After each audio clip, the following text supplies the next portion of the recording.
Hi everyone. I am speaking to you here on the front steps of the church, and I wanted to start my weekly message just by acknowledging how much there is weighing on all of your hearts and your minds right now. I know that there's a lot that's happened, that is happening in your own personal lives. There's a lot that's happening in the life of our church community. And there's just so much that's happening in our broader community, in our country, in our world. Much of it weighing heavily on all of our hearts and minds. And this morning I wanted to especially focus on the heartache, the rage, the anger, the deep sadness that many of you, that I am feeling this week as more news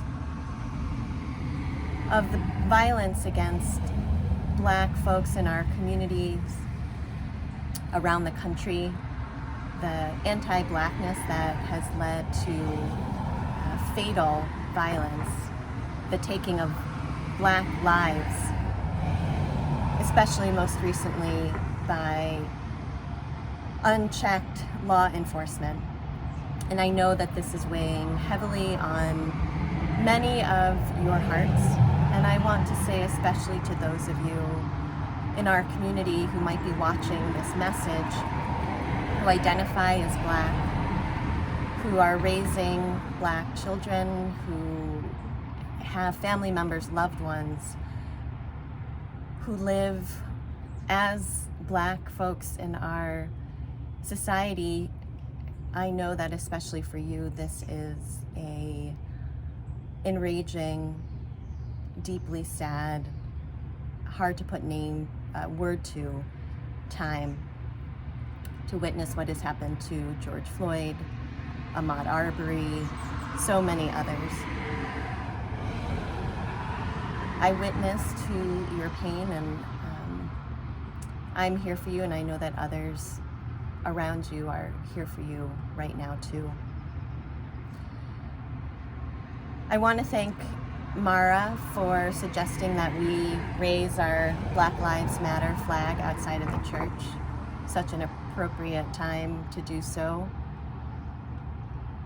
It is just a symbol, of course, it's a gesture of our solidarity, and today a symbol of our mourning for all of the Black lives that have been lost to anti-Black violence. And for those of us who don't identify as Black, who can be allies, there is always more work for us to do and more ways for us to look at our own racism, our own prejudices, to look at how anti-Blackness shows up for us personally in communities that we're part of. So I share this message today to just remind us of the continued work we have to do as a church community, despite our distancing from one another. Let us find ways to stay in touch with one another about this work, this ever-present work of racial justice and dismantling white supremacy. And I want to share this prayer, which I've shared with you before. Holy mystery, silent presence, uncertain bearer of the weight of it all. In these quiet moments we listen. We listen for the maybe still breathing, perhaps still whispering, faintest sign of the universal good. We listen between the cacophony of distractions, pulling us toward untruth and falsehood. We listen amidst the shrill cries of desperation, of we've had enough, of when will they stop killing my people, of how much more will the waters rise, of when will it be safe to return to my home, of how much longer can I hang on. We listen and we wait. Through the tumult of these days, we seek assurance. We seek the fulfillment of a promise made to ourselves, a promise made to those we have been stretched to call neighbor, a promise written and enshrined and yet unfulfilled.